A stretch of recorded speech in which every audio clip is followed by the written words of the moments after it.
our account got hacked probably like 6 months ago. Right. And that's like responsible for like 30% of our revenue. Oh, wow. Yeah. So it was like devastating. Sure. Yeah. For sure. Oh my God. But you got it back though. We got it back. Okay, good. Yeah. Ooh, that must have been scary. I remember I laid that. in bed for like 2 days. See, that's the things that happen in business. Right. You're not working a 9-to-5 job and like you go home and just like. No, your whole business crashes because you're Instagram. No. It's actually wild. Yeah. It's very wild.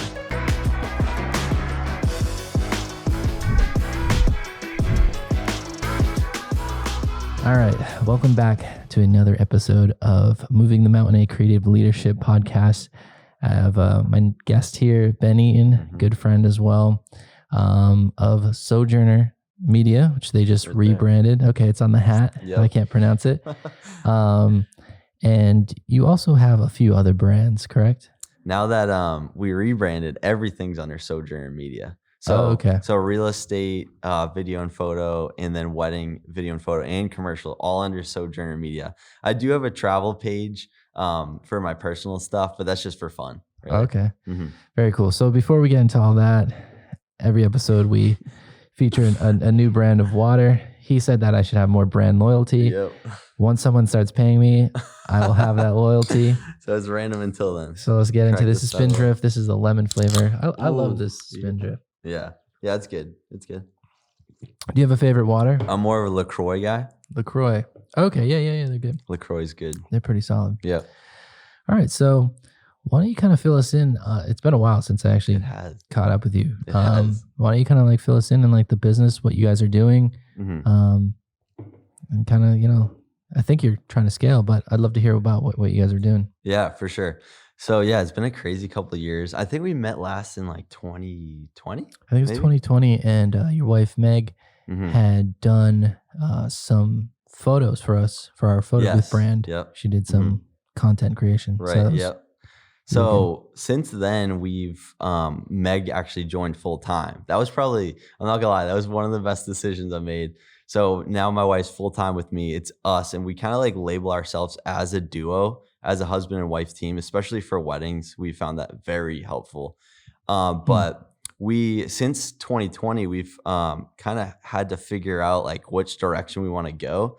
And because like we went from like shooting like 30 weddings to down to 17. So during the pandemic? Yep. No, I'm sorry. 30 to down to 11 it was. Wow. So we were like, all right, what should we do? Like, we got to figure something out. We're like bored here. So we took on real estate, not knowing like how big it would become. But now I would say like ever since then, since we've taken on real estate, it's like 50% real estate, photo and video, and agent like brand building. And then the other 50s like weddings, commercial, but mainly weddings. Now, when you say 50%, is it like 50% of your revenue is real estate? Revenue, yes. Wow. Yeah. Okay. Yeah. So those are your two main things. Right. And then you guys also travel. Like, I feel like you guys could be one of those couples that travels and like gets paid to travel. Do you guys do that, or is that just more of like a fun thing? So we're trying. We're in like the beginning stages. That's like what we love to do. So right now we have a couple clients like Bindle. I don't know if you've seen me post. They're like a water bottle company. But they pay us for some jobs here and there, and we work with like just small brands, trying to build it up. Because we started in 2020, we also started a Sojourner Travel Co. So that was where the name came from. I think I remember that. Yes. Yeah. So we do like clothing, like slings and bags, stuff like that. We started with that in 2020 because I always wanted to have my own travel brand, and that would help us to like travel, like get paid to travel through our own company. How awesome would that be? So we started that, and then we realized that this name is like, it really represents who we are. So we took that on as the media side too. So now it's like one overlining company, and you have like a clothing brand as well as our media company that we're doing a bunch of stuff. I think a lot of people, a lot of creatives like struggle with that, especially when they're in like the wedding space, right? So it's like, do I want to bring my wedding brand under like a media company or keep it separately? Have you noticed like, did it have a negative impact? Did it have a positive impact? Yeah, a lot of my friends in the wedding industry were like, hey, dude, you should like niche down and only do weddings on your page. And then I had like some other people who were like, oh, dude, I love the diversity of your content. So we kept it all on the same page because I think I like that. Like it shows we do all these things. What we're like niching down on is like luxury. We want to do luxury, but we haven't seen like any bad things come about that because that's what we've always been doing. But it definitely it's harder to grow when you're not niche down, I'd say, with just weddings like Right. you guys are. Yeah, because we had a commercial brand and we were kind of we did a separate Instagram. So now you're managing like I two remember that. accounts and all that, Yeah. and then you have another website. So Hmm. you're managing that. But I really kind of wanted to keep it separately and just kind of focus on weddings because I feel like it's such like an intimate day. So it's like people searching for weddings. I was like, Right. I just want them to see weddings like versus like a real estate or like a commercial client or something like that. So, Right. but I love the commercial side of things, Right. and you have to build two separate Hmm. brands, so it's like you have to put it's like you have to, yeah, it's like it's a lot. You double Yeah. down your workload Right. and your So accounts. right. So I saw. Have you heard of Sirhan? Sirhan. He's like a real estate like mogul in New York City. He Mm, so he was just an agent with a big team, and he started his own brokerage. And his brokerage is called Sirhan, but he doesn't only do that. He has a creative company, Sirhan Creative. So they do videos and stuff, and then he also has like Sirhan Development. So it's all branched under this one name. And I saw that. I'm like, I should just do that. I should just have it all branched from that one company. yeah. Would So you do different like social media accounts eventually to kind of separate the work I don't know. I think we kind of just like went all in on just doing one on the account. one? So Yeah. I don't know yet. That was like you texted me. You saying like come up with some pain points. I think that's one of them. I'm trying to figure out like what should I do? Should I branch out or should I like keep it all in one thing? Like I don't know yet. I don't know what that looks like yet. Yeah. And you said during the pandemic, right? So you went from doing 30 plus weddings a Hmm. season down to 11. Hmm. So you kind of had to deal with that, get Right. creative, like, all right, we need to build new verticals, which is, I remember having a conversation with you during the pandemic Hmm. and we were kind of talking about the same stuff. Um, are you back to full swing with weddings? Yeah. Yep. Yeah. So this year we're doing 35. We don't. Me and Megan don't want to do more than 35. Yeah. And that's just like something we came up with because we did like I think we did 38 in November. I'm sorry, November 2021. We did 38 and we're like that was just too much. Like we want to have like a happy medium where we're happy with our business but we're also like diversifying it with other things to make it more interesting, fun. Right. So yeah, I think that's like the good number for us is like 35. But yeah, we're back to doing that. 2020 we did 11, and then 2021 we were just right back at it at Oh, that's 38. good. Yeah. Mm. Yeah. Doing volume with weddings can certainly like they're intense days, Hmm. and there's a lot of like work kind of prior to a wedding, Totally. a lot of management, client management. And then in the back end, the post production side Right. is time consuming. Backlog. Yeah. So do you guys have a backlog right now? Honestly, not because No? we hired our first full-time editor, which was a massive change in like the way we did stuff because we were that duo. But now we also have Sam with us, who is amazing. But yeah, he helps us keep that backlog down. Right now, we have zero backlog, which is like amazing. Because back in November or October, maybe I had like 17 weddings to edit by myself. I was like drowning, dude. And then he came in and helped me out, so it was good. It Yeah. was good. He's strictly a video editor? Yeah, he does video and he films too. Oh, So okay. yep, he helps with real estate. He does real estate photo too, but mainly video editing is what he does. So it's the three of you guys. Hmm. Nice. Yep, in Yeah. my house, my Hey, home office. It's awesome. now what are your goals? Are you do you kind of like where things are at? Hey, I'm more about just kind of doing 35 weddings and doing this, these real estate things and kind of keeping these like different projects and kind of keeping it fun? Or are you Mhm. like, I want to scale, I want to go big? Like Right. kind of where are you at? Where do you kind of fall in there? Yeah, so I've been battling with that, and I know I talked to you about this like years ago too, and I was trying to figure out then. But what we've came to the conclusion with, it's not like a ultimate conclusion, but like right now, what we're trying to do is build up the real estate side of things, so that's like multiple members, like editors and photographers, and then with weddings, trying instead of like building out the team, going more with just me and Megan, like building it as like a high end, just like a dynamic duo, husband and wife team, rather than a what you're doing, because I think the backlog just got to me, and I was Yeah. like, Oh I yeah. can't handle this.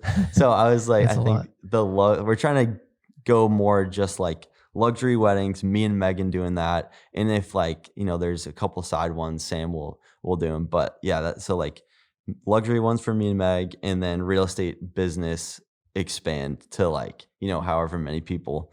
I think that's the route where we want to go. Just I think the stakes are like a little bit lower. Like if you mess up someone's like listing, right? It's exactly. like you can reshoot it. It's like, Yeah, hey, it didn't work out Tuesday. right, Are you available tomorrow? A exactly. wedding is a little bit different, Yeah, especially when it comes to, entrusting it trusting to people. other people. Right. Um, how has that been for you with like kind of hiring shooters, second shooters, like taking Yeah, chances on people?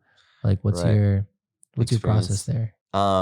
with second shooters. Yeah. So before Megan was with me, I would just have to hire second shooters like here and there. I had a few guys, Evan and Ben Nickerson, shoot with me, and it was great. It's just their lives change and Mhm. mine stays the course of weddings. Right. So it was hard to like, one's getting married, one moved to the city and he's doing like a different job. So I was like, it was hard to keep that consistency. But obviously when Meg jumped on, it was like me and her, so it was a lot easier. But yeah, I've had people like, call me the 2 days before. Hey, dude, my friends asked if I could go to Right. wherever. I'm like, what, dude? So I got a little annoyed with that, but Mm. it's all about leadership and Yeah. How do you deal with something like that, right? Because that's obviously like you hired them. right. You're trusting that they're going to show up. Like, Right. I honestly had to take it on myself. I'm like, well, that's on me because I should have checked in every like week or so and like said, hey, dude, like this is a serious thing. Like put this on your calendar, which I think he did, but put this on your calendar. Like this is important. So I kind of just take it on myself. Like, hey, you got to find someone else that's going to be more trustworthy. mhm. Um, because these guys are like young guys. They got their own thing going on. So, but yeah, of course you get a little upset. Yeah. You have Yeah. such a great disposition. Like you can say that with a smile on your face. Yeah. Um, yeah, no, I think we've all been there in business where it's like, I mean, things do come up, Right. but Totally. do you have any things like in place now, like that you look for? Do you ask for investment upfront? Like, hey, this is important. Do you have like an onboarding? Do you do contracts? Like, Oh, with the second shooter? yeah. Yeah, that's a good point. So a deposit is what I do now. Like, so I'll give them 25% upfront. Like, hey, I need to lock you in. Hmm. Here's 25%, and I'll give you the rest the day of the wedding. Hmm. That's what I usually do, and that helped out a lot. That did help out a lot.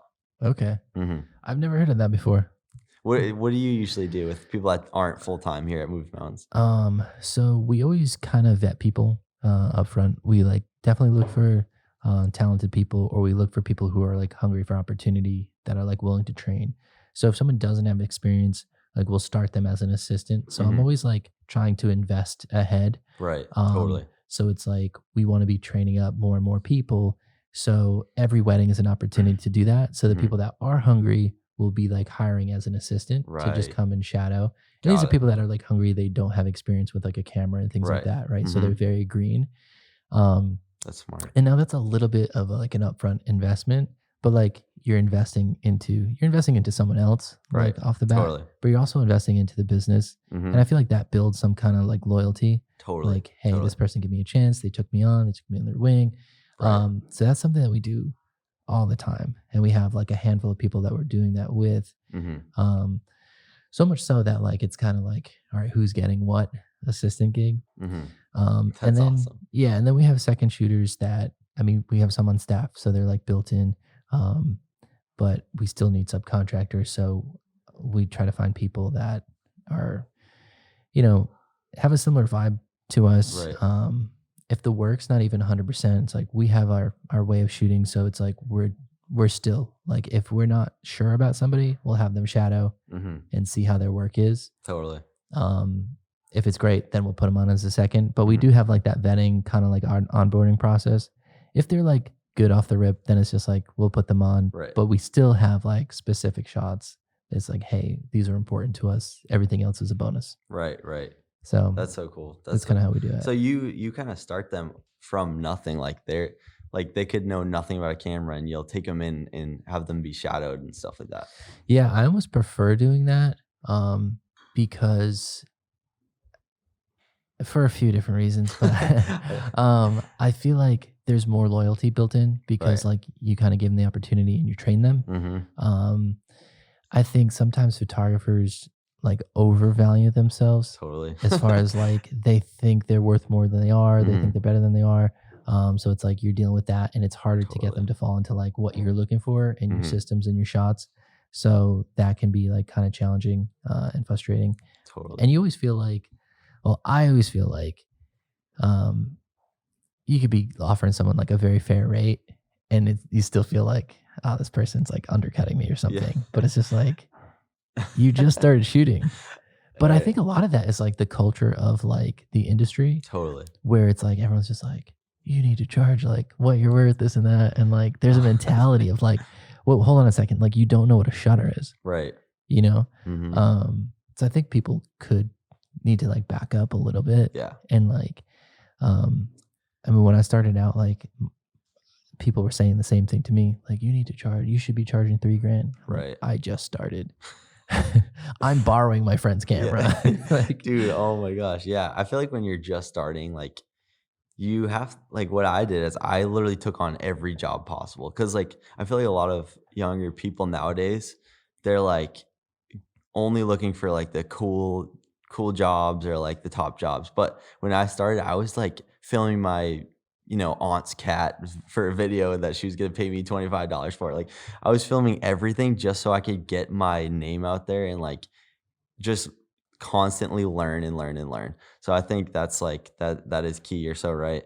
But yeah, I definitely have caught myself like overvaluing myself now that I've been in it. I'm like, yeah, I'm worth, so much. You can't hire me. Like that's definitely a mentality because people are always pushing, like, dude, you gotta raise your rates. I'm like, I just raised them last week, like so much. Like, all right.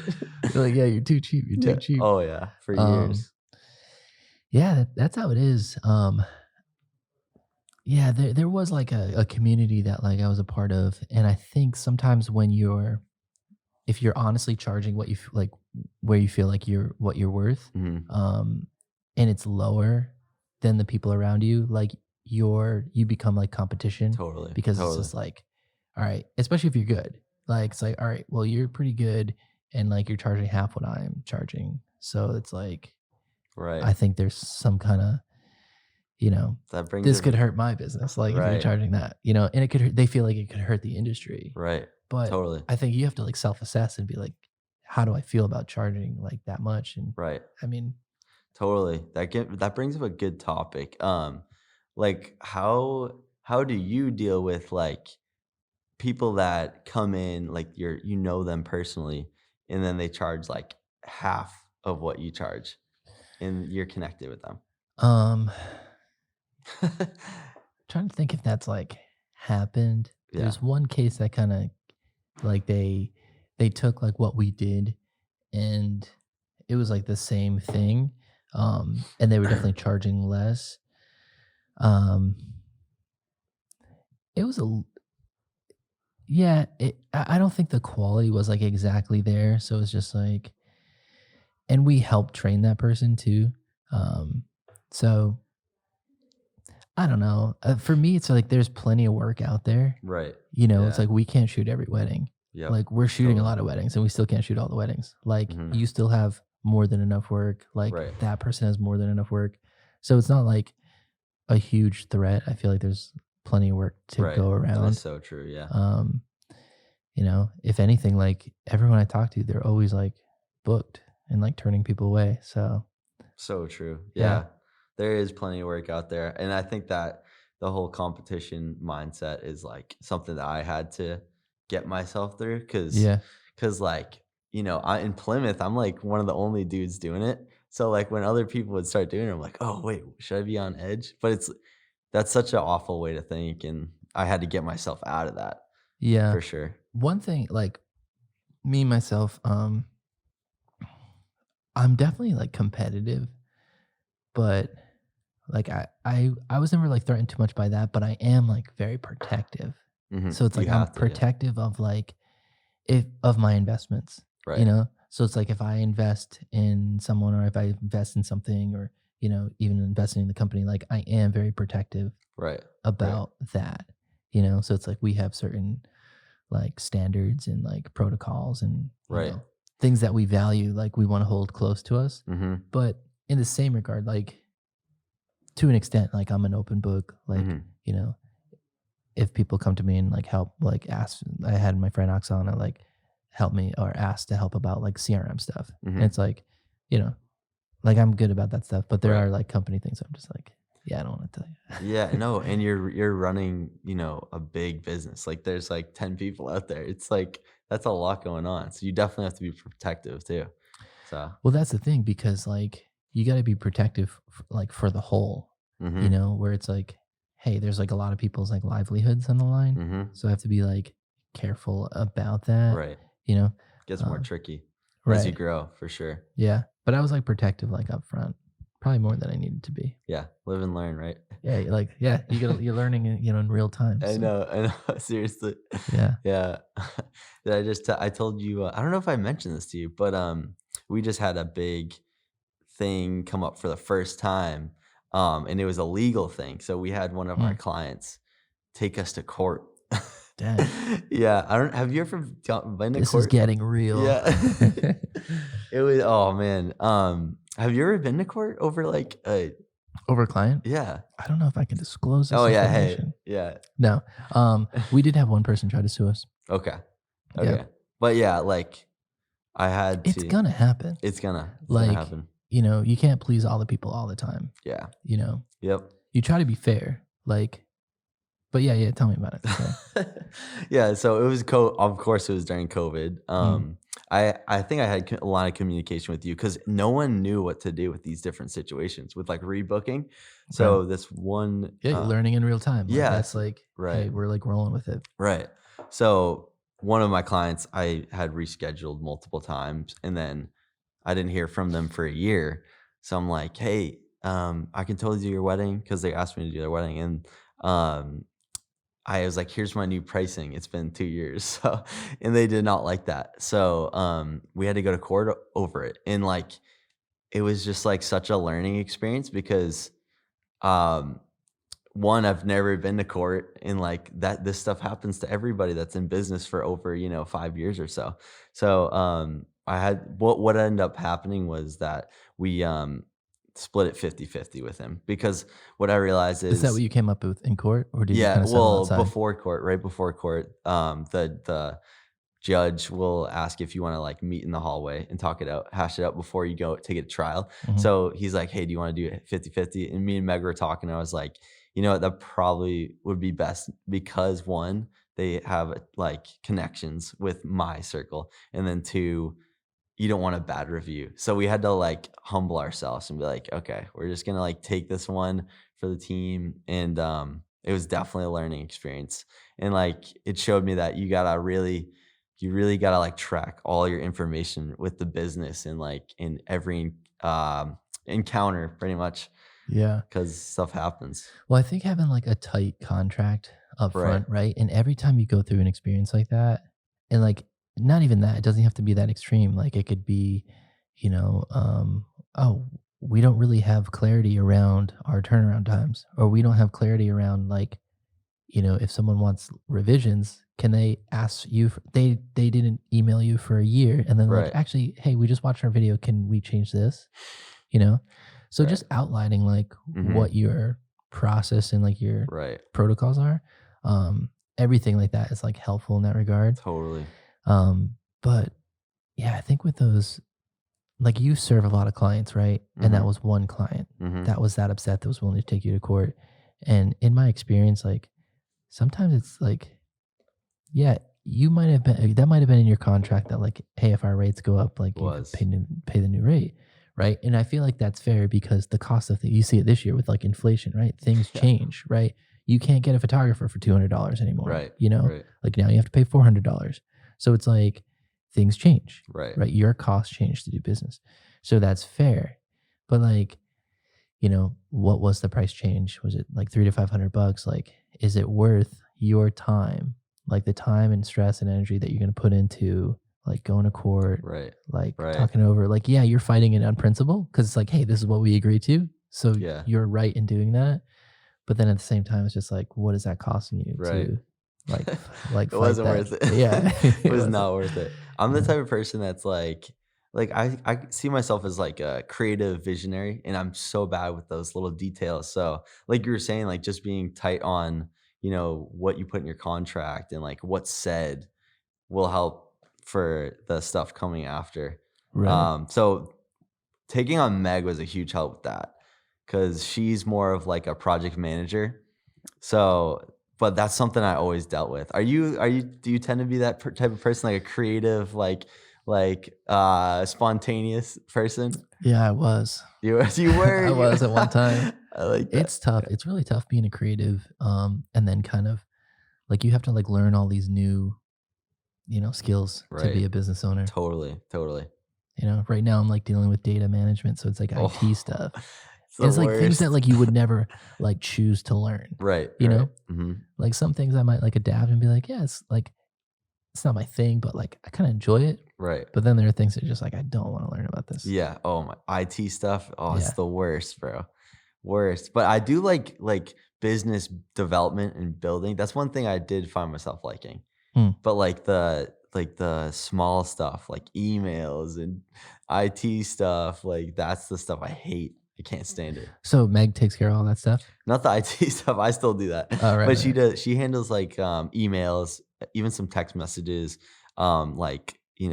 following up stuff like that. Yeah. Because man, I'm so bad at it. You guys have a CRM, right? You guys are using Honeybook, right? Yeah. Yep. Yeah. How do you Mhm. like that? Honeybook's great. It is Yeah. great. Yeah. It's definitely helped. I think you're the one that told me to get it. So back in 2020.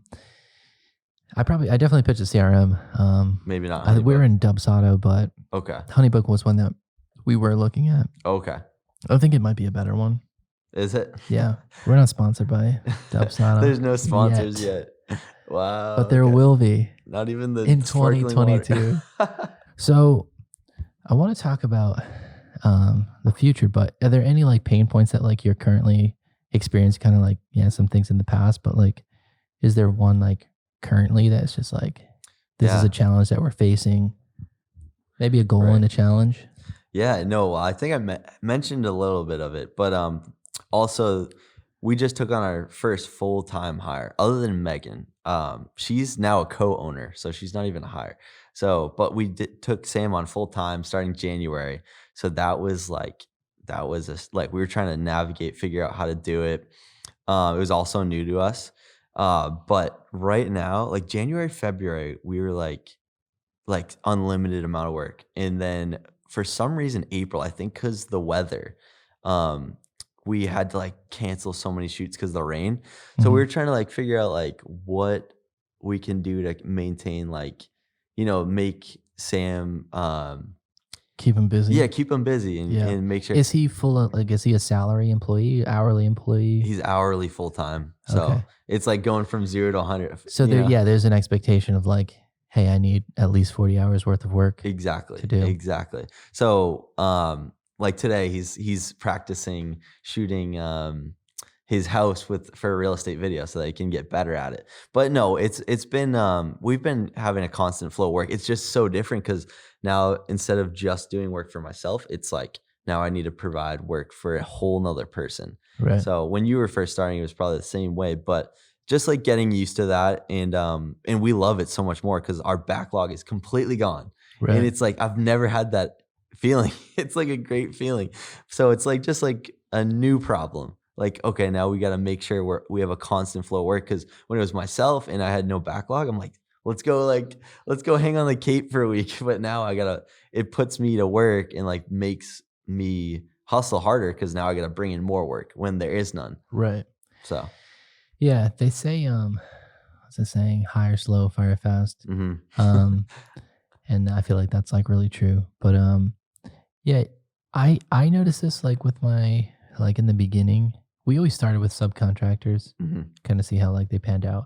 And I would do like more part time, But I did notice that like no one works like as hard as the business owner, Totally. you know? Hmm. And you really can't expect them to. Like they don't own the business, you know? Right. Have you experienced that at all? Like um with just like output?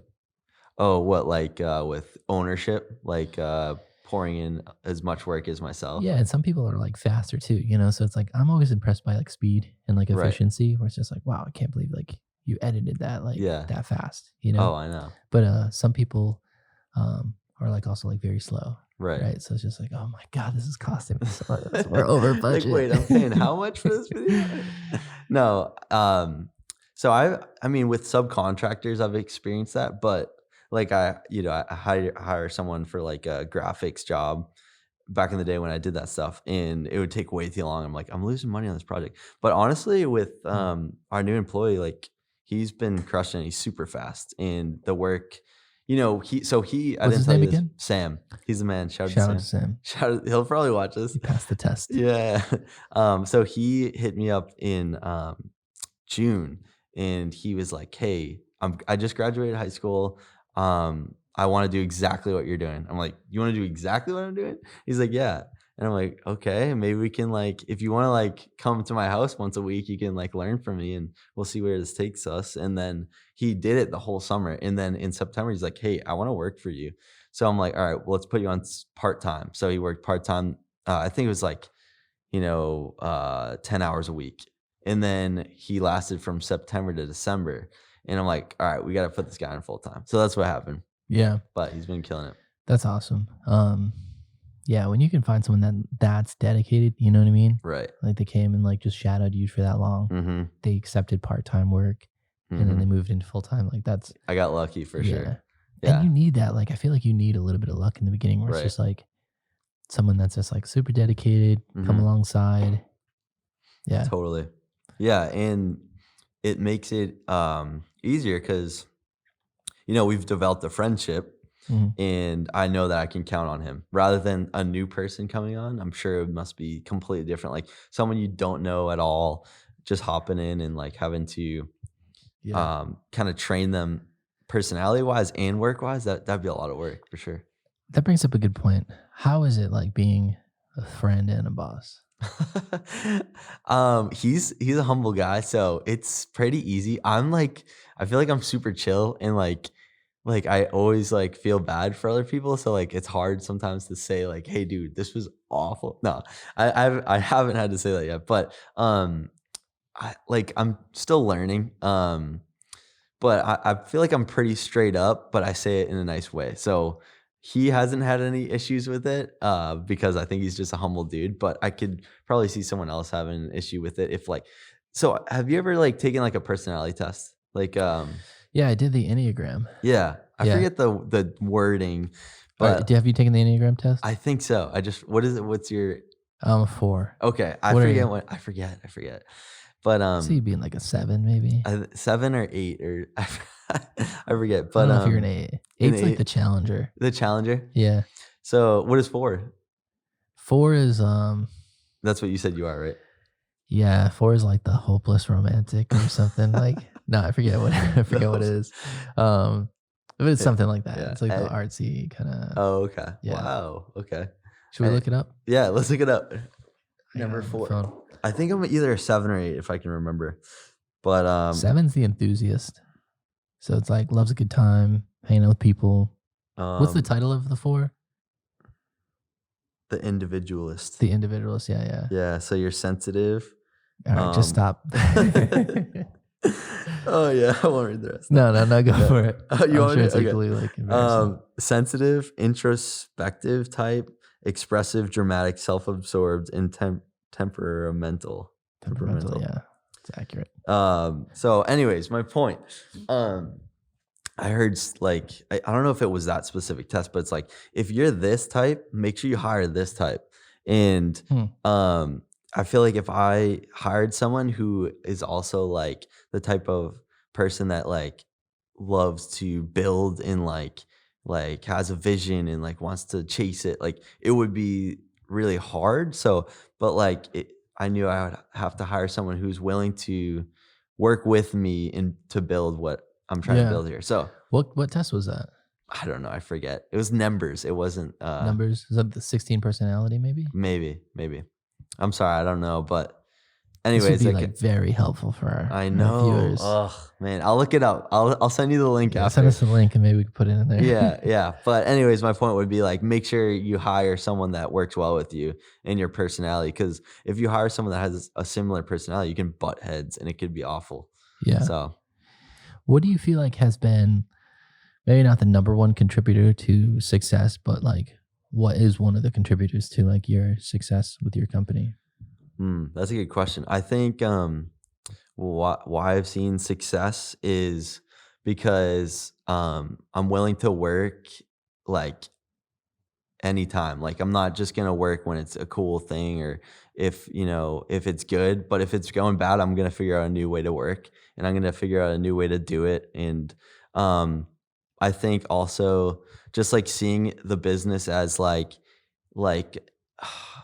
it's kind of hard to explain. Like seeing it as something that kind of will take its own direction and um go its own way rather than like it has to be this, like it's gonna be this.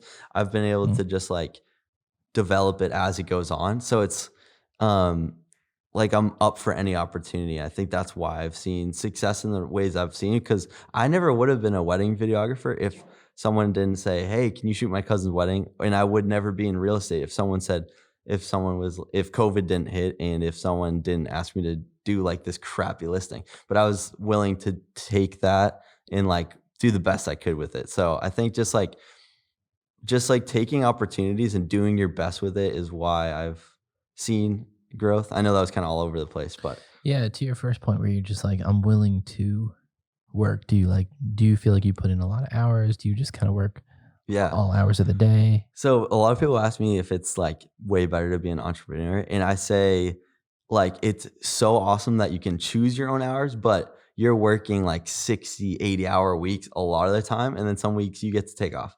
But like you don't like you have to be willing to stay up till 2 a.m. Like 2 nights ago, I was up till 2 a.m. editing a video for a client that was due the next day because who else is gonna do it? Right. So like or like Sam. the court thing. He's not gonna stay Where up was till he? 2. He got out at 5. So Sam, where were you, dude? But like and then the court thing, like you gotta go through that stuff. You're always gonna be going through problems. Every single year there's gonna be major issues. But the freedom to be able to create your own schedule is like unmatched. I can never go back, to be honest. I was thinking about that recently. Like, I definitely couldn't go back. Well, I was having a conversation with someone this morning, and I was like, I would love to go through the interviewing process for different jobs because I feel like I'd make a great interviewee at this point Yeah. because, like, I understand like pain points of leadership and Yeah. like being in a supportive role and understanding like company goals and how to Right. serve. Like, so I feel like with all that, I could like get a good job. Right. Yeah, no, You totally. know? You have more confidence, that's for sure. Yeah. Right. It's like I've been through, Right. so much. So it's like I have the experience. So, Totally. um, Be fun. yeah. And then I'd be like, you know what? I'm gonna pass Never on the mind. job. Never mind.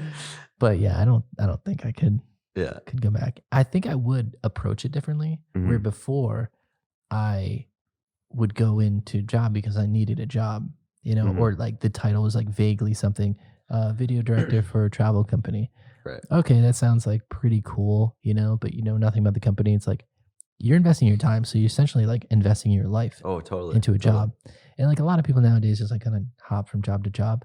But like if you could go work for a job Mhm. for a company where you like really believed in what they were doing, like their mission, um, I feel like I could like give my life to Yeah. like this thing that I'm doing and like Right. I want to feel passionate about like the work that I'm doing and feel like I'm Totally. making a difference and hopefully it's with people you like. I feel like that would be you could have Oh, it's like a the huge thing. best job doing like super Mhm. like mission minded and Right. like you're with the wrong people and it's Oh, like be awful. Be hell. dreadful to come into work. Right. I couldn't do that. I think the only company I'd ever work for, I was just talking to Meg about this. Tesla? No, no.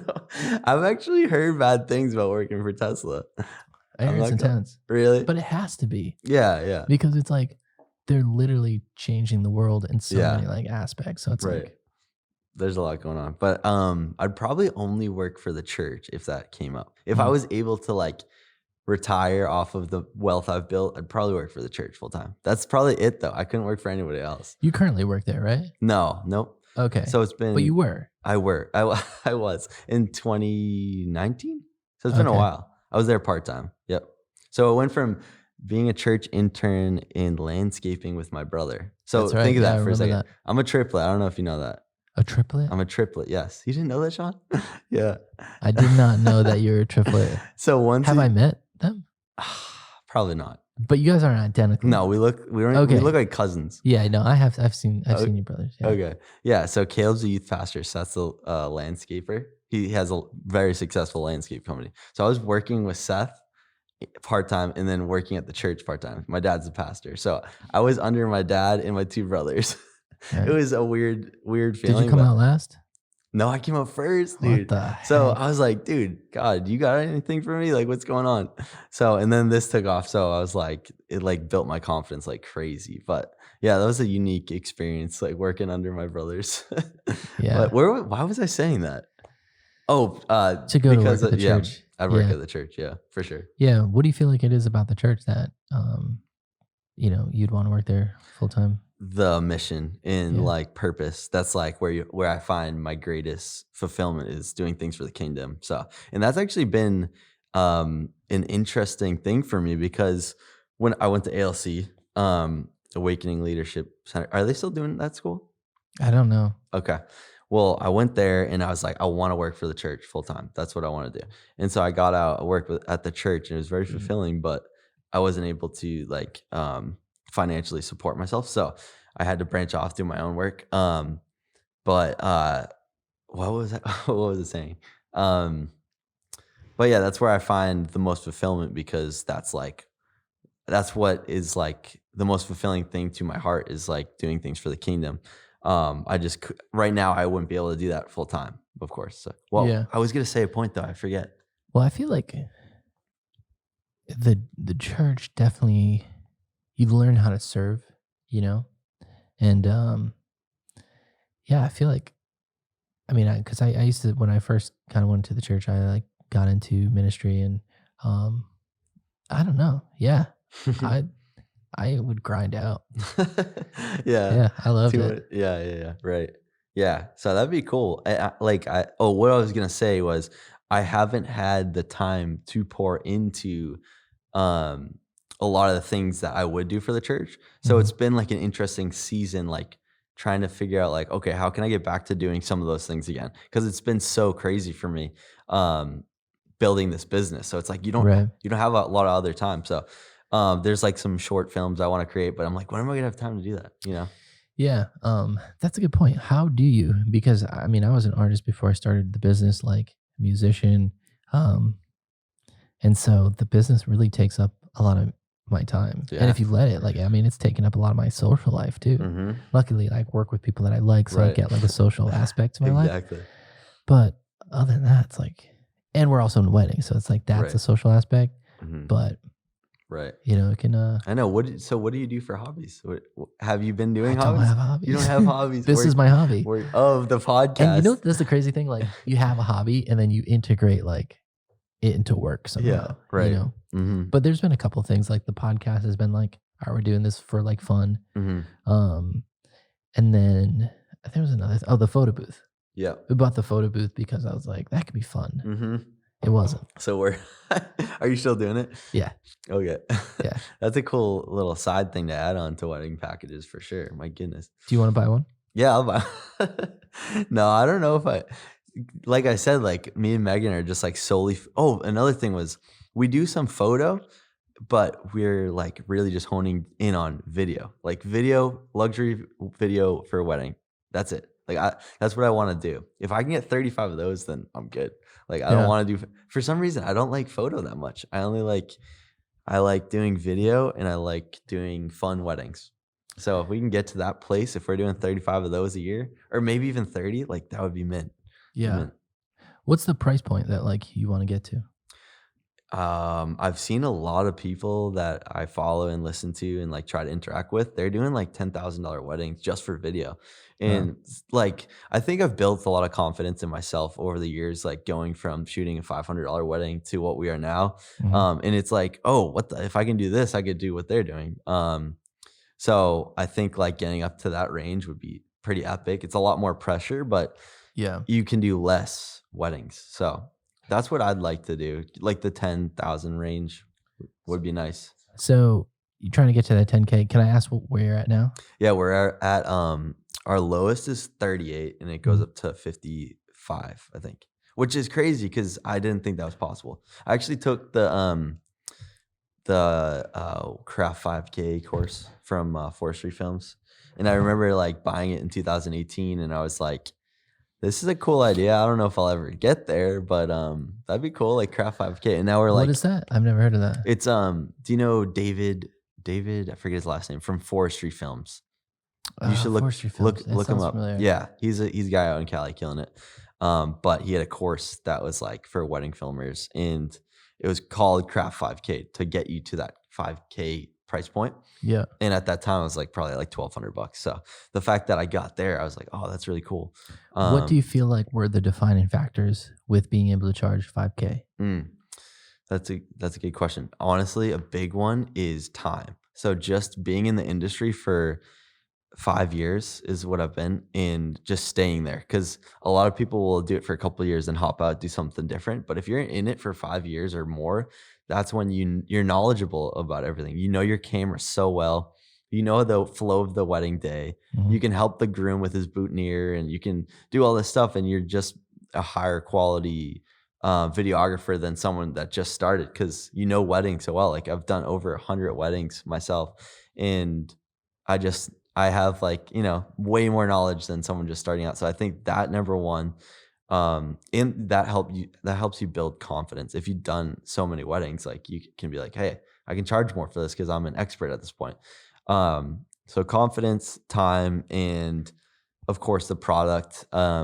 Just like we have way more expensive gear now, and it's not all about gear for sure not. Mhm. But that's like you need a higher quality image. We actually jumped up to 4K in early 2021, which is interesting because a lot of people would give me crap for that. But we're at four. We shoot at 4K. What do you mean they give you crap for that? So it's They're like, like, dude, you're not shooting in 4K. What are you doing? oh, Yeah, okay. Yeah, like yeah. that.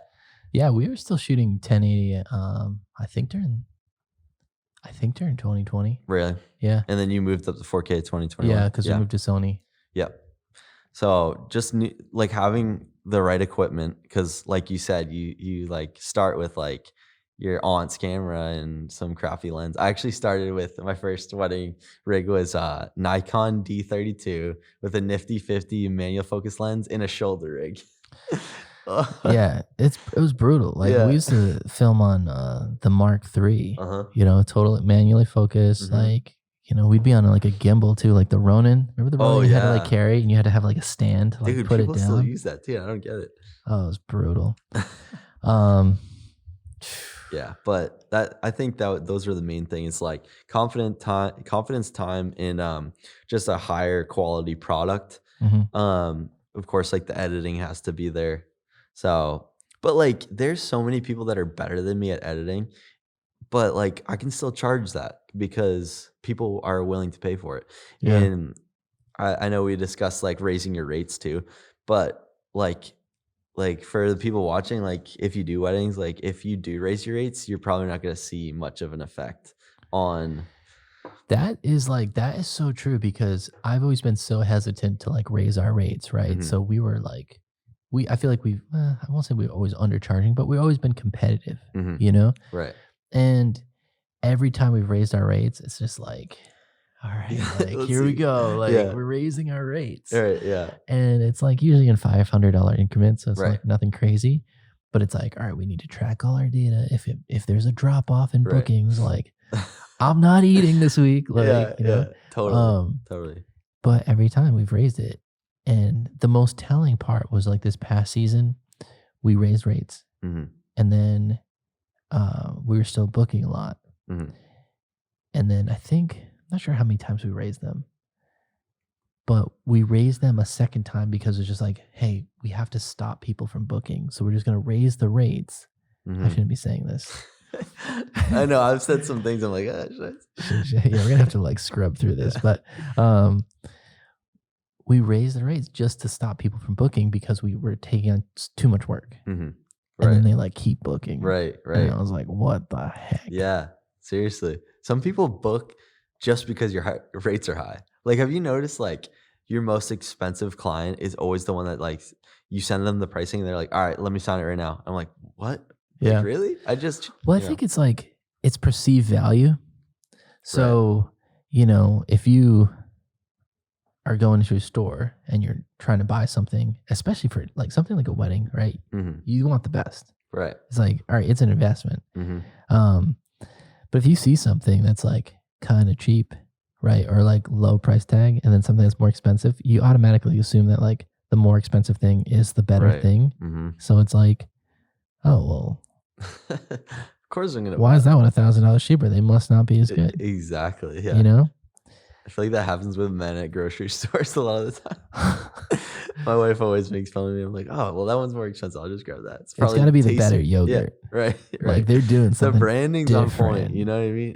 Dude, grocery store, I'm buying like the eggs in like the fancy packaging. That's like $4 a carton. The minimal printing on it. Yeah. I just like the right fonts. I'm like, those eggs. Those must be Same fire. eggs. Same eggs. But I get the packaging, like, plus I'm like, it's gonna look great in my refrigerator. Right, exactly. All the people I'm entertaining, they're gonna come over and be like, oh, Sean really knows what he's doing. Bro. You got those eggs? Wow. Nice egg selection. You're doing well. What were we even talking about? I have no idea. Raising rates, yeah. Yeah. That's very true though. Like people are willing to pay if it's higher. Like I feel like the luxury, especially people that have a lot of money, they're like, I want the best. Like that's their mindset. Right. So I think if you have the good marketing, like to match, you know, it's like, all right, the marketing's on point. Like it looks good. You do see that with like some wedding film houses where it's just like, they're doing like 1,000 weddings and like they're have never met their videographer. Like they're hiring like these subcontractors. I don't know if the clients know or the couples know, but like they're just, the branding of the website's great. Right. The reputation's there. They have like all 5 stars. So it's just like, okay. Like trusted. Right. Yeah. Yeah. I never, would you ever do that? Would you ever do like sending out people you've never met like those companies do? I have trouble sending out people I've met. Yeah, right. Exactly. Yeah. It's like they go through such a, because I think at the end of the day, like yeah, you can make more money doing that, right? Right. But like, I hate sending out work that I don't love. Right. Like if something comes through and I'm like, that wasn't our best, like that really bothers me. Totally. You know? So it's like, I don't think I'd be able to do that. Right. I think like really business minded people that are just like so far removed from like the customer, maybe. I don't know. Yeah. Have you ever listened to I think his YouTube name is Arac? No. Well, he's like this crazy YouTuber that like social hacks. Have you ever heard that term? Okay. It's social. Now I gotta explain it. Social hacking is basically like, say like he got to a point where he was like known by Logan Paul or whatever those guys are. He social hacked his way there. Like he'd do these things and get to these celebrities and become their friends somehow. That's social hacking. And you can do that in any industry. You can do that in this industry, like the top wedding filmmakers, like social hacking your way to be their friends. Interesting. Weird term, right? Anyways, so he was saying in a podcast that he actually had a wedding filming business, and he would do weddings with I think 1 or 2 day turnaround, and he would have like filmers from different cities do it. So he'd have a guy in Dallas, he'd have a guy in Detroit, a guy in California that he's never met, film, and then they send it to him, and then he sends it out to an editor, and they do it in like 1 or 2 days turnaround. And he built the business doing that. I'm like, oh, that's pretty cool. Like he made a ton of money. But I'm like, I could never, ever do that. I never want to be the responsibility for work that I don't like. That's the thing. It's like, you're also trusting that they're going to show up. Right. And it's like, what if they don't? Right. I don't want to get that call. Like the bride's like, hey, where's my wedding Oh, photographer? I get nightmares about that all the time. I used to get nightmares about data redundancy. Data wait, explain. Yeah. So it's like when I first started, I just had like my small hard drive with like my weddings on it. Mm-hmm. And then my subconscious mind would torture me in my sleep because I wasn't really thinking about it, but it's just like, it was like, that is the only copy of that person's wedding. And then it was like 5 weddings and then 12 weddings. It's just like, what if something happened to that disc? You know? Bro. So that's so scary. And I remember kind of like the internal dialogue was just like, yeah, that's like really important. You have to do something about this. Right. And I think that's the difference of like a business owner. There's like something like telling you that like you have to do, like you're being told, I don't know where like that's like an outside force or something. Right. I feel like I think I'm like hearing voices. But it's like, this is your responsibility and you have to make sure it's done. Right. You know, it's on there's you. not like a boss telling you, Mm-hmm. but there's something there that's like, this is on you. Mm-hmm. You have to get it done. You have to think about these things. Like you have to be aware of these things and you have to come up with strategies and solutions for these problems. Right. It's all on your hands. And yeah, I used to get the same thing. I'd be in bed and be like, did you so what I do is I have like 3 copies of the hard drive. Mm-hmm. I want to hear what you do too, but I have three different hard drives, one in a safe, one in a fireproof, waterproof safe. Cause like you were saying, I'd get nightmares. So fireproof, waterproof safe, one workable, and then one in a different location. And I would get like things in my like head saying like, did you put it in the safe? Did you do this? And then I have to get up at like 2 a.m. and look. And, yeah, I did. Yeah. Like, a bunch of times. So annoying. But yeah, you're so right. That's a good point. Like there's so much responsibility on your hands and it's up to you to figure it out. And I feel like as a business owner, I've learned so many different things. Like I only knew how to edit and film a video, but now I know how to do my books and I know how to, now I'm learning how to build a team and, you learn how to do like data management and stuff like that. It's like, it's up to you. And like, I feel like learning that stuff and like actually doing well with it builds your confidence as well. Yeah. Like you can almost do anything if you try, Right. Yeah. Data, did you want? Yeah. I want to know what you do. Our data. All right. So here is our data management. Yes. So it's like kind of changed a little bit over the years.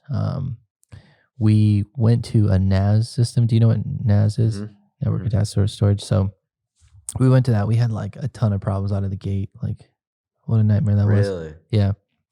Let me just I'll give you our now. Okay. So it's like, all right, our process now is end of the wedding, the shooter will fill out like an intake form of like how many memory cards they took. They'll fill out like how many files they shot for each camera. And then anything that kind of like went wrong on the day that like we should know about, that like we might have to like explain to the client or should know, like if the client comes back, like, why don't you fly the drone? Well, it was raining, Got it. So that comes in, then the person like kind of makes sure that all the memory cards have like all the files match up and they fill out in like an import form. Got it. Which like to make sure, like we're talking, we do like 300 weddings. So it's like we have so much data to take care of. Like we need that kind of accountability. Definitely. If you're doing like 30 to 50, that's like probably unnecessary. Right. So here's like really where like our data process comes in. We take the memory cards at the end of a shoot, we put them in a safe. Got it. Then Monday they get imported. They go into a folder, so they're saved. And then we import it to a hard drive. From the hard drive, it goes up to Dropbox. So it's like in Dropbox. Yeah. Well, my reasoning for that was like, what if someone comes in? What if the building burns down? Yeah, right. You know what I mean? So it's like they're fireproof safe. Yeah, they're in a cloud. No, that's so smart. It's like that's very smart. Goes onto a hard drive, goes into the cloud, and then it goes on our network attached into our NAS, which is set to like RAID 6, I think. So we can lose 2 hard drives on that. Yep. And we don't lose anything. Dang, you guys are backed up. Wow. Yeah, so we're like crazy backed up. And then we don't erase the cards until we deliver the files. That's one thing I started doing this year.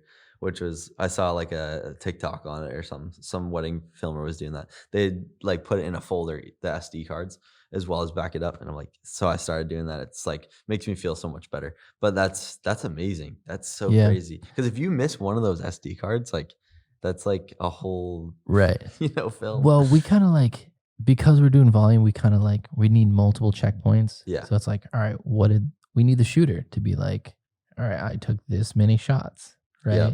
And I have this many cards at the end of the night. They gave me 8 cards. I have 8 cards left, right? So we need that checkpoint, the accountability with the shooter. Then it goes to the importer. Like the importer's like, okay, they said they had this many. Like they're also looking at like this person shot 200 video clips. Like, okay, that makes sense for lead camera versus like I only have 40 clips. Right. And you might just import that and like if you weren't paying attention to be like, well, yeah, right. You know? Right. That's really good, dude. That's good information for the viewers here. Is that good? Is that helpful out there? Leave something in the comments. I'd love to hear what you guys do for your data. I feel like that's something like everybody probably has a different thing. I know. Right? And that's the other thing about business is like there's not like one way of doing things. Right. You know, everyone has a different way. Totally. But I spent so long researching, you know, like hard drives and RAIDs and all that stuff. Yeah, no, that's so true. Like it feels like sometimes, like now that we have all like these podcasts and groups, but like 5 years ago, I feel like it was a little teeny bit different, and probably for you when you started, much different. But like I felt like when I was starting, like there wasn't much for me to go to, so I'd have to like figure out everything on my own. Like I remember one big thing was which frame rate do I use for a wedding? Like that was a huge thing. Like, do I use 24? Do I use 30? Do I use 60? Right. It was like a huge complication. And then I finally just did what I wanted to do, and it was good. It seems like everybody else does it. It's everything. It's just like when you're starting out, it's just like you're looking at people who are doing it, and you're like, what shots should I get? Like, what should I don't know, what f-stop should I be at? Like, there's just so much. You know? Oh my gosh, yeah.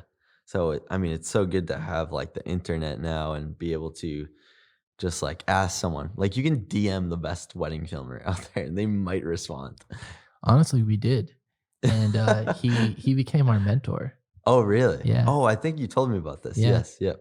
So that was like, it was great. We actually like keep in touch. Wow. Yeah, we kind of like became friends over the years. Like, but he's been like super helpful. That is so smart. Because then you're like, you don't have to learn everything. You can like just ask him, save literally weeks.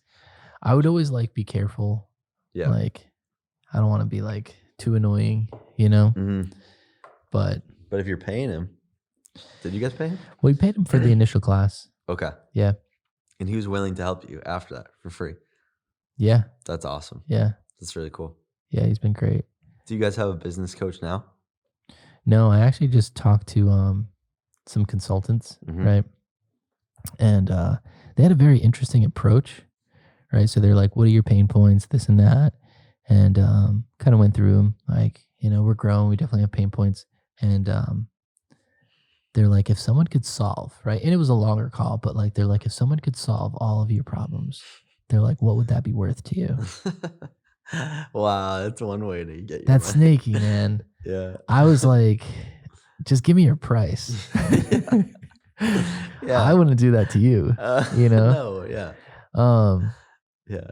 That's cool. So are you gonna move forward with them or not after that? No, not after that. I don't know. Like they're like, I threw out a number, which I thought was like, all right, well, I don't want to throw out, what would that really be worth to you? Yeah. Right? Like, you know, probably what, 25, 50,000, right? Like if someone could come into your business, solve all your problems. Yeah, of course. Right. It's like, you know, you have a magic wand or something. Okay. That's probably worth 25, 50,000. But like, what do you really want to pay? Yeah. You know? And are they going to be because you don't know if they're going to deliver. Right. Yeah, right. Exactly. So I threw out like, I didn't lowball them by any means, but I was like, I don't know, maybe like 10K. And they were like, a month? Like I like insulted them. Oh my maybe God. I did. Yeah, maybe. I was thinking about getting a coach too, but I really do. I do need a coach. Hey, you guys are coming up with a with a mentor thing, right? Yeah, we're trying to. That's cool. Yeah. Tell me, do you have any more info on it, or No, I really should. you really should? Yeah, I really that'd be should. sweet. I feel like a lot of people would be interested in that. Yeah. Like, I feel like I could help people get to like where we're at, but I need someone to help me get to the next phase. Right. But going back, we could probably tie these two things together with like data redundancy, right? Where it's like, I remember thinking like, we're trying to come up with different solutions. They're like, well, we could buy a hard drive for every wedding, right? And give like a couple's drive. And I'm like, well, that's $60 per wedding. Like, Right. you know, ends up Adds being up. like X amount. And it's like, you like count the cost, but you're like, the alternative is like, well, what's it going to cost you if you lose a wedding? Right. Totally. You know? You'd pay anything to get that back. Exactly. Like you're gonna you gotta give all the money back, I would assume, right? So there goes like $6,000 or whatever it is. Right. Plus you already paid all your shooters. Right. So it's like boom, there's another whatever. Right. So yeah, you start thinking about it differently. Oh, you start for thinking sure. about like cost differently. Oh, guaranteed. It's the worth cost it. analysis. Oh my gosh. I need to learn NAS. That's one thing it's still like above my head. I have no clue what NAS store. I know what it is, but I don't know like how I would do it. So we'll have to talk after and you can tell me. The thing that we like really deliberate with when it comes to data is like, how long should we hang on to stuff? Yeah, that's a good I'm question. like a data pack rat where it's like, we have every single wedding we've done like back to 2018. Yep. Right. You know? I like that because it's like, client comes to us, they're like, hey, like, do you still have this? It's like, yeah, we shouldn't, but we do. Yeah. Right. So we have that, but I also like want to make like courses. So I love having all that footage available. So it's like, we'll eventually make something out of it. Totally. Using your old footage. Yeah. What do? You hang on to it for? I have every wedding I've ever done on hard drives. Like the first hard drive I've ever bought, I still have. Okay. So it's not just me. Yeah. And it's a lot different than you because we've only done like 120 weddings. So it's like, you've done how many? Like 1,000? I don't think we've done 1,000 at this point. It'd be nice to like add them up, but I think, we did 250 last year. Yeah. See, that's a lot of weddings. That's the thing. It's like, that was like 300 terabytes. Yeah. Of data. Yep. Yeah. So I hang on to all of mine just because I had a bride do the same thing like 3 years after. She's like, hey, can we have all our raw footage? I'll pay for it. I'm like, yeah, I shouldn't have it because I deleted it like after. I always tell like 2 years. 60 days, right? Yeah. Oh, you do 2 years? I think we put 60 days in our contract. I don't put it in the contract. I probably should, but yeah, that's smart. But yeah, I was able to earn some extra money just by having that footage on hand. So yeah, I didn't think of that too. Like you could upsell it. Right. So, yeah, I like the idea of it, but we are kind of like scaling where it's just like, all right, we need like a petabyte now. Definitely. Yeah. You're going to have to start figuring out what you want to do. So yeah, we got quoted on a new NAS for like 50,000. What? Yeah. Oh my gosh. Yeah. That's an employee. The guy full-time employee. I know. The guy came in. He's just like, all right, like, you're gonna need XYZ, yada yada, and wow. He sent me the quote. I never dreamed it would be that much. That's insane. Right? Yeah. You're not paying close to that for what you have now, right? Every time we bought a NAS, it was probably like around like $10K, which I thought was expensive. Yeah, it is expensive. I was like, that's a lot of money. Makes sense. I mean, if you're doing 250 weddings, But yeah. That's crazy. How many terabytes you got on there? We have the expander unit, so it's probably around 300 terabytes. Oh, wow. Yeah. Yeah, it goes quick too, I'm sure. It goes, well, that was the thing. We started and we were optimizing projects. And when you optimize it, it goes to like 3 terabytes. So it goes from like 300 gigs to like 3 terabytes. Jeez, my goodness. And so we filled it up like within a month. Wow. And I'm sure the Sony cameras are helping a little bit, right? They are. Yeah, the file much more manageable. Yeah. Shout out to Sony. Yeah, I love Sony. I've been with them since 2018. I love it. With the crop cameras I had. Yeah. That's how I started, dude. Or no, that was like my second year. The A65 was a great camera. I sold all my crops in 2020. So I had them up until then though. Crop cameras. Now it's all full frame. Yeah. So what would you pay for a consultant? What would I pay? What would that? No, that's not how you phrase it. How did you phrase it?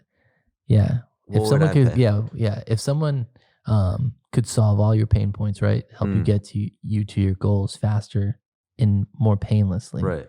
Like what would that actually be worth for you as a business owner? Man, that's a great question.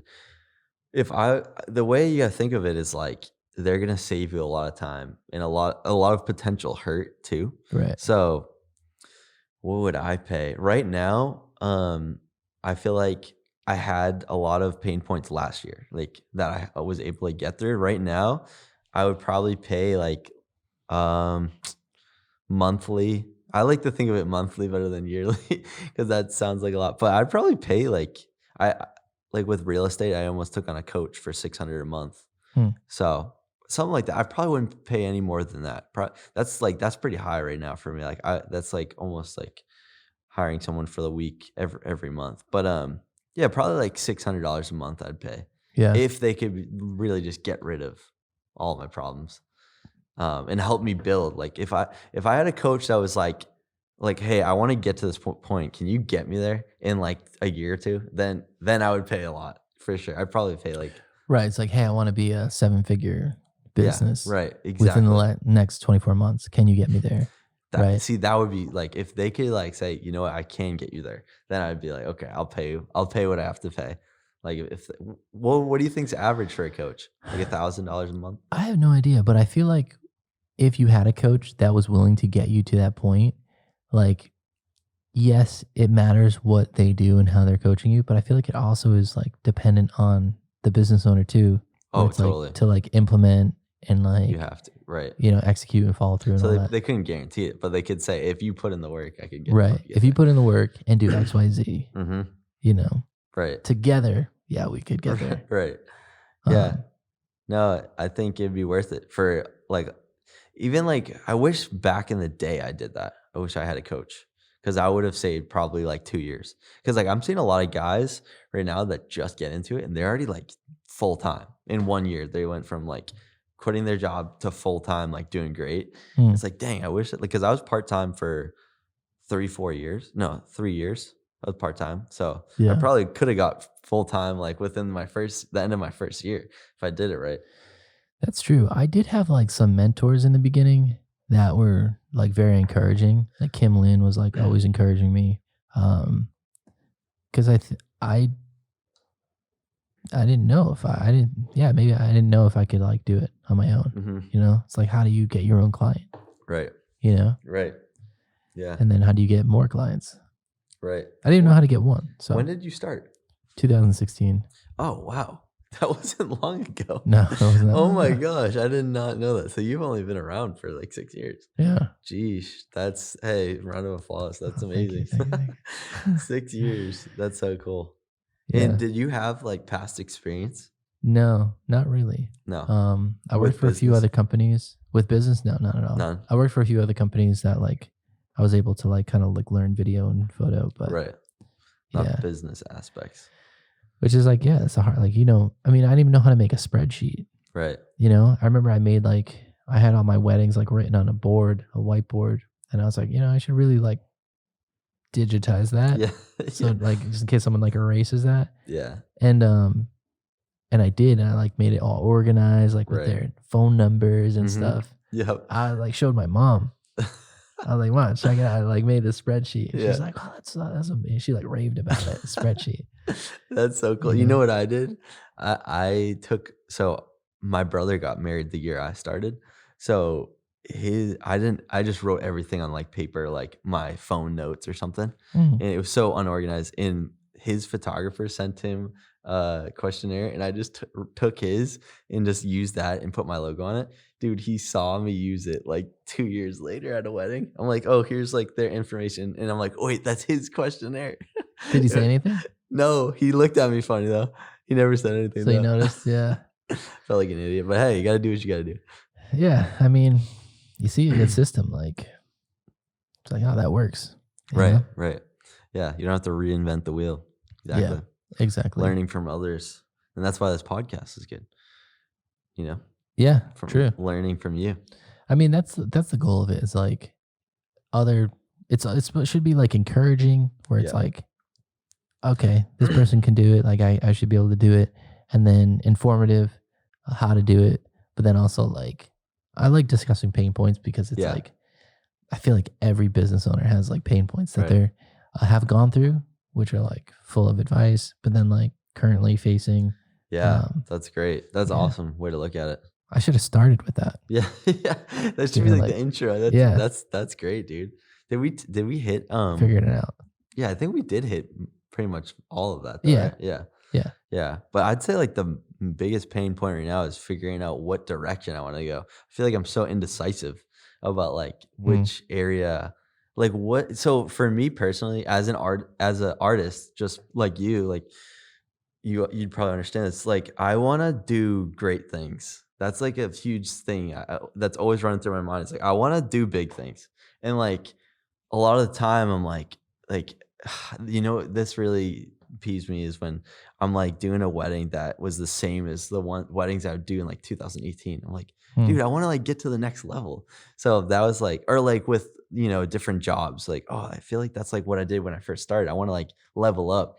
So I feel like that's where the confusion is I want to do big things and like film with well-known artists and I don't know, just kind of climb up that ladder. But at the same time, I also see myself as a businessman where I would expand. And I know that that's how you make more money is expanding, because the more hands, the more money. So that's where I'm stuck. Yeah, I guess it's like kind of determining like, is your goal to like make more money, or is it, but hopefully if you're doing the other thing too, like money will follow. Yeah. Right. That's true. Money does follow passion.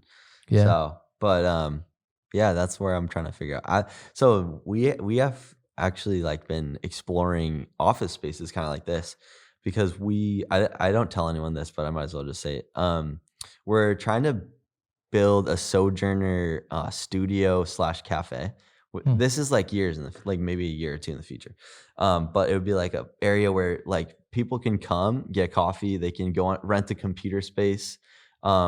We'd sell like local art, like local photographer pieces, and then also sell our like travel brand clothing and bags and stuff like that. So like having a brick and mortar store like that is like where we want to go, and then do the big fun jobs too. That's like our goal. But yeah, I don't know if that, if I start expanding the team or not. Like, right. That sounds awesome. I can definitely like envision that. Yeah. Yeah.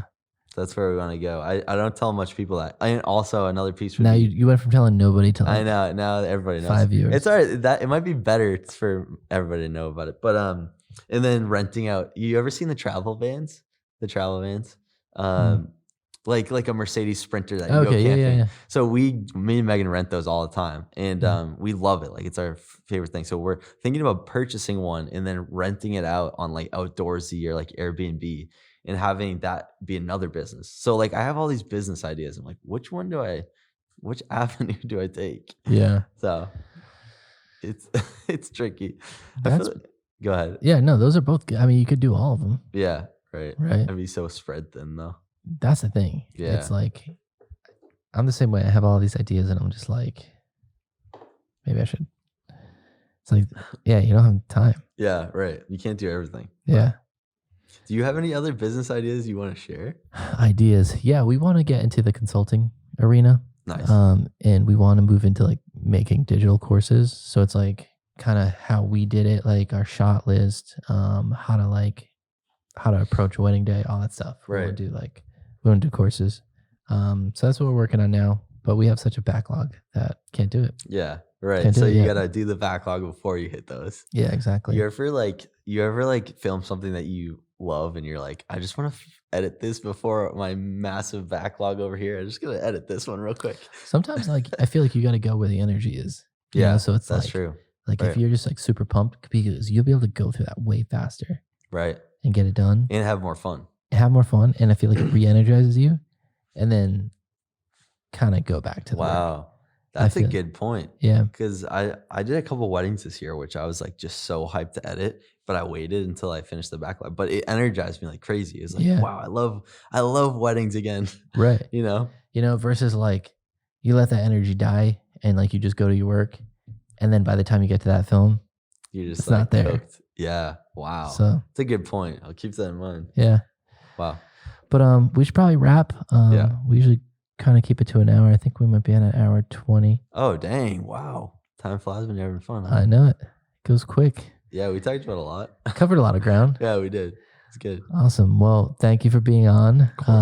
This has been another episode of Moving the Mountain, a creative leadership podcast. To hear more about what Ben Eaton is doing, I'm going to let him take it from here, drop his website, kind of what he does. Yes, for sure. So we're sojourner-media.com. And then on Instagram, also Sojourner. Actually, it's _Sojourner_media. Because Sojourner-media was taken. I don't know how, but That's the worst. Scumbags. But yeah, follow us on Instagram. We're heavy on Instagram. And then if you want to follow my personal, it's Ben Eaton Travels. I post a lot of travel content on there. So are you doing any TikTok or anything like that? no TikTok. No? I probably should. I really should. Everyone says it's good to get on there. I don't like it. I don't like TikTok. Are you guys on it? We're on it. We kind of realized the importance of being on multi platforms. So we're doubling down on YouTube and TikTok because our account got hacked probably 6 months ago. Right. And that's responsible for 30% of our revenue. Oh, wow. Yeah. So it was for devastating. Sure, yeah. For sure. Oh my gosh. But you got it back though. We got it back. Okay, good. Yeah. Ooh, that must have been scary. I remember I laid that. in bed for 2 days. See, that's the things that happen in business. Right.